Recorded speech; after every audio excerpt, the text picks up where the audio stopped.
હમણાં અભરખા બહુ છે ને એટલે વહવું પડે. હા નહીં હા કઈક છે કે મહારાજ તમારો ઉપદેશ હતો નહીં કે તો ઉપદેશ લીધો તને ભેંસ ખાલી ને ખાલી છે એટલે ઉપદેશ લેવ તો ભેંસો રાખે પડે પછી ભક્તિ એવી જ થાય ને ભાઈ. આ ભક્તિ આપણા પોતાના માટે છે. આ રસ્તો આપણા પોતાના માટે છે. આ બીજાના માટે નથી, એના માટે નથી. અને બીજા ભરખા જે મહી પડ્યા છે એ પૂરા ના થાય એટલે આ બોધ હદે નહીં. મહારાજ કહેશે હું તો તને રાગે પાડવા આવ્યો છું, હું બીજો રાગે પાડવા નહીં આવ્યો. હું તને રાગે પડવા આવ્યો છું ભાઈ. તું રાગે પડી જા, બધું રાગે પડી જશે. પણ એને રાગે પડવું નહીં, એને રાગે પડવું નહીં. મહારાજે બહુ સીધો રસ્તો બતાવ્યો, બહુ સીધો રસ્તો બતાવ્યો, બહુ સીધો રસ્તો બતાવ્યો છે. જપ તપ તીરથ વ્રત ઉપાસના કર્મ કોણ કશું ના કરવું પડે. અને એક એક એક એવી હેલી બતાવી દીધી ભાઈ. બતાવી કે ના બતાવી?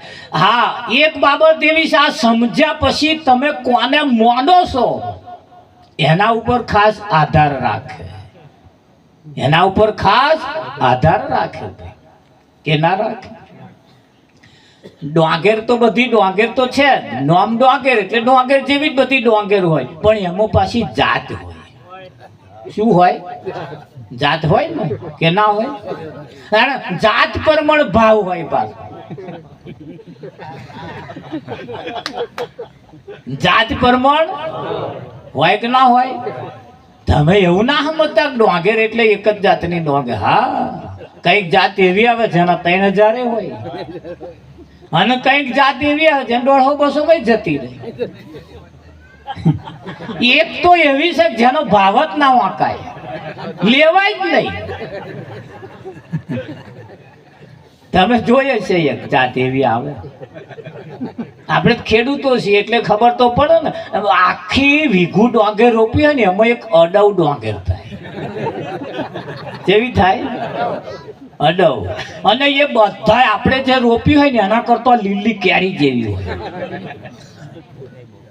અને જુડો મોટો ફાલ્યો હોય, પેલી ના ફાલી હોય એટલી પેલી ફાલી હોય. એવી ફાલે પેલી ના પાકે તે મોર તો આ નેકળી જાય. કમ્પ્લેટ પાકી જાય ને વાઢવા જાવ ને તા પાછી એને કરી જાય. ભૂલે ચૂકે વાછડા લગીને આવી જાય તો ઢગલામાં ખંચેરાઈ ગઈ તો ઢગલાનો ભાવ હોત બગાડે. પેલો વેપારી કે આ તો અડવ છે. ધણ રાખજો પાછા નરી ડોંગેરમાં ના રહેતા.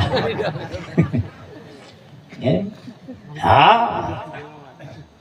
તમે માર્કેટમાં લઈને જાઓ, પ્યોર વસ્તુ તમે પકવીશ માર્કેટમાં લઈને જાઓ ને એ ડોંગર ને પેલો આમ કરી નરિયું મારે અને એ ચોખા તો લોટ થઈ જાય તો ભાવ ઘટી જાય. હવે આમ કઈ પેલો મારે ને એટલે છોડું એકલું દુખડે, નક્કર દોણો આખો ને કરે એના ભાવ આવે. કોને નરિયું મારે હા કરે, નરિયું મારે. ચોખા બધા ભેગા થઈને વાતો કરતા હતા કે હું તો સત્યનારાયણની કથામાં ગયો, પેલો કે હું તો મંદિરમાં ગયો, પેલો કે હું તો પૂજામાં ગયો. કે શું તને વાત કરું? હા હા હા. હા, બધા ચોખા ભેગા બેસીને વાતો કરતા ડોંગેરો ઢગલો પડેલો. એમણે કહ્યું આ બેટા છે આપણા મેના, પણ સત્યનારાયણની કથામાં ગયો, મંદિરમાં ગયો, આમ પૂજાયો, સંતના લલાટે ચોટ્યો ને આવું બધી વાતો છે આપણા મેનો. આપણે તો આવું થતું જ નહીં. તે ડોંગેરો ચોખા કનાય કે અમારે આવું થવું હોય શું કરવું પડે? કે પડો ખોણિયા. કે ખોણિયામ શું કરવા? આ છોતરા કાઢવા પડે. આ છોતરો ધાર થાય. આ છોડો જોડે લઈને ફરો કે કોઈક સંતના લલાટે ચોટાય? સત્યનારાયણની કથામાં જાવ એવું તમને લાગે હે? છોડો કાઢવા પડે. તે તો બધા પૂજાવા હતું કથામાં જવા હતું પડ્યા ખોઈ આમ અને જે સોંબેલાનો માર મારવા મળ્યો તા બૂમો પાડો ઓ બાપા મરી ગયા ચોખા કે સૈન્ય બૂમો પાડો હતો એને ચોખા થવાય કે છે સોંબેલાનો માર વેઠવો પડે ભાઈ હે તારા છોતરો નેકરે જોન રાખજો પા કયો છોતરો કાચું ના કપાઈ જાય આવા મહાન પુરુષોના ચરણ સુધી એમના મસ્તક સુધી પહોંચવું ને એના માટે સંતો કહેશે આ ઉપરથી છોડો કાઢી નાખવો પડે સોબેલાનો માર વેઠવો પડતો એને આ વસ્તુ પ્રાપ્ત થતી નથી અને છોડા હાથે લઈને જવાથી સંતના લલાટ સુધી પહોંચાતું નથી આ સંતને ચોલ્લો કરવાનો કેમ રાખ્યો મંદિરમાં જાય એટલે બધા આ તમે જુઓ બધા હે ને જાય ને એટલે પેલા ચોખા લે અને આમ કહીને છૂટા નાખ્યા હારું કરજો મય બેઠો હોય એને કે હારું કરજો મય બેઠો એ કંટાળ્યો કહેશે ઓનો ડોહોય આજ કહેતો હારું કરજો એનાય ડોહા આવું કહેતા હતા હારું કરજો એમનાય આગળવાળા ડોહા જેટલી પેઢીઓથી આ એક જ ધંધો મળ્યો અમને જ કે હે હારું કરજો એમને ગોરખ ધંધા કરવાના અને મય બેઠો એમ હારું કરજો મય બેઠો એને કહ્યું અમે તો આ કોઈનું ખોટું કરીએ તમારી બધી પેઢીઓ અમને ઠોકરા છે હારું કરજો હારું કરજો હારું કરજો સારું જો કરવું હોય તો મય વાળા નહીં કહેવાનું એની સામે જઈને કહેવાનું આજ અને અત્યારથી હું હારું કરીશ જો નરિયો ના બદલાય મને કહેજો દાડા ના બદલાય મને કહેજો તરત દશા ને દિશા બે બદલાઈ નાખે એ આપણે સારું કરવું પડશે મીરાબાઈએ કહ્યું કર્મનો સંગાથી રોણા મારું કોઈ નથી કર્મનો સંગાથી રોણા મારું કોઈ નથી બોન ભજનમાં આવ્યા હોય ને ઘરવાળા ભજનમાં ના આવ્યા હોય એટલે કઈ એવા ભજનમાં આવ્યા હોય પેલા ભજન થઈ જાય એવું નહીં પાછું હા એ પ્રસાદ લઈ જાય ના મોઢું એઠું થાય કે એ બીજો ફાયદો ના થાય ભજનનો ફાયદો થાય ભાઈ થાય સરસ આટલી વાતો ચાલે ને બધા અહે ખડખડાટ રહે એક બોન તો અહે જ નહીં મહારાજે કહ્યું કે બોન આખી રાત તમે તો આટલું બધું સત્સંગ ચાલ્યો તમે તો હસ્યા જ નહીં બધા હસતા હતા કે મહારાજ ના બોલશો ને કે ચમ હું ભજનમાં મારે આવવું તું મારા ઘરવાળા આવવા દેતા નતા તે મેં કહ્યું કે હમણાં 12 વાગે આવતી રહીશ કે તે આવવા દીધી ખરી પણ શરત કરી કે જેવી કે જો જઈને ફી ના કરતી કે મહારાજ એટલે હું નહીં હસતી કે માં તો ઘેર કહી દે ને તો કે છે માં તો રોમાયણ ઉભી થાય મને આવું માતું નતું પણ કે શું કરું થાય કે ના થાય એટલે દબોણમાં હોય પાછું અહીં તો રમતો મેલે એ દેવને ચડી જાય ભાઈ હે ખરું કે નહીં આવો ને રમતું જ મેલે રમતું મેલવાનું છે એ સંતોના માર્મિક ઈશારા છે મને એક બાબતો સરસ આપણને કહી છે એમને એ હસતા હસતા આપણને કશું કહી જાય છે હસતા હસતા આપણને કશું કહી જાય છે હસાડતા હસાડતા હા આ બાબત આપણને સીધી ઉતારી દેશે સીધી ઉતારી દેશે બીજી કોઈ જગ્યાએ તમે જાઓ બીજી કોઈ જગ્યાએ તમે જાઓ આ વાત તમને કોઈ કરે એવું છે જ નહીં બસ બધાએ પુણ્યમાં ભરાવાના ધંધા કર્યા છે હવા મહિનો બાધા રાખજો તમારું કામ પતી જશે થાય છે કે નહીં એ અઠવાડિયું આમ રાખજો એ અઠવાડિયું તેમ હમણાં એક જગ્યાએ ભજનમાં ગયો હતો મહારાજ આવેલા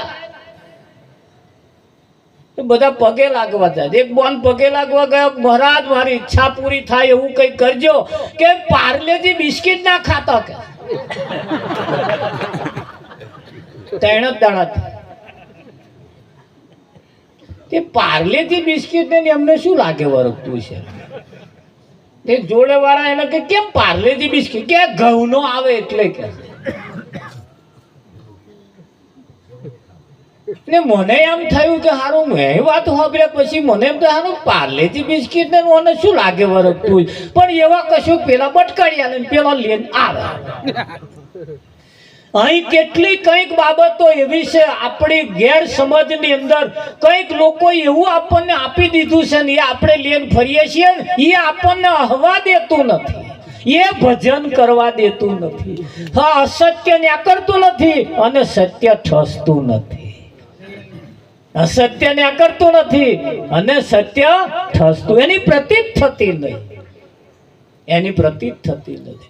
અને આ મહાન પુરુષો એની પ્રતીત કરાવવા મહેનત કરે છે, એની પ્રતીત કરાવવા મહેનત કરે છે. જેમ તેમ કરીને ઓનો દાઢો કઈક વરે આ અવસરમાં ઓનું કામ થઈ જાય કે ના થઈ જાય, ફેરો સફળ થઈ જાય. એમણે એવી એવી યુક્તિ બતાવી છે, એવી એવી યુક્તિ બતાવી છે. બધુંય સારું થયું છે, બધુંય સારું થયું છે, બહુ સરસ થયું છે. પણ બન્યું એવું પેલી એક ભાઈને ભવાઈ જોવાનો બહુ શોખ, અરવિંદભાઈ ભવાઈ જોવાનો બહુ શોખ. તે ભવાઈ જોવા ગયો ને તો આગળ પેલો મિની પ્રોગ્રામ આવ્યો, પેલો ગીત ગાવાનો, સિસોટી મારવાનું, ગાયન કાપવાનું. આનું આને ઢોલા મારું ગાયન સાંભળવાનો બહુ શોખ. સિસોટી મારી 51 રૂપિયા ઢોલા મારું, એક કડી પેલા ના બોલ્યા તે બધી બીજી બાજુ 100 રૂપિયા ઉજડી મેળામાં.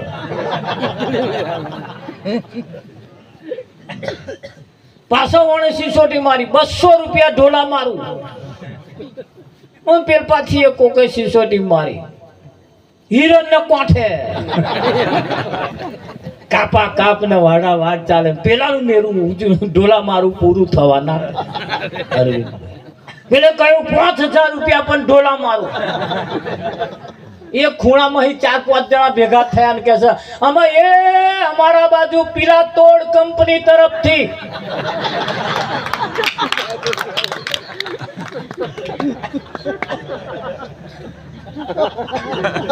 પીલા તોડ કંપની તરફ મારું હારું હે પેલા ઢોલા મારું પૂરું થવાના અને ઓને શોખ અને ટાઈમ પૂરો થવા આવ્યો. અને વિચાર્યું આમ નહીં મેરા. એક ભવયાન બોલાય ગયા જો કાલે ભેંસ વહી છે અને 50,000 માં માગી છે, એ 50,000 ની ભેંસ તનાલી પણ ઢોલા મારું. ઓ ભાઈ અરવિંદભાઈ, હવે ભવાય એક ચોખ્ખું કહ્યું ભાઈ જેના ગાયન કાપવું હોય ને 51,000 ની બોલી બોલવી પડે. પીલા તોડ કંપની વાળા બેહી રહ્યા, બધા બેહી રહ્યા કે મેળો સાહેબ પૂરું થઈ જવા, પૂરું થઈ ગયું ભાઈ. ભવાઈ પતી ગઈ, પેલો ઘેર ગયો. ઘેર ગયા પછી હલવાય. અહીં જે હલવાયા બધા પાછળથી જ પસ્તાયા છે. અહીં જે પસ્તાયા છે બધા પાછળથી જ પસ્તાયા છે. પસ્તાયા છે કશાય દાવના ના રહ્યા. તાર આપણે એમ જઈને ઘેર ગયા હતા કે હારું મહારાજ તમારે કયું મોન્યું હોત તો હારું, અમે તો વેડાઈ ગયા કે છે, અમે વેડાઈ ગયા.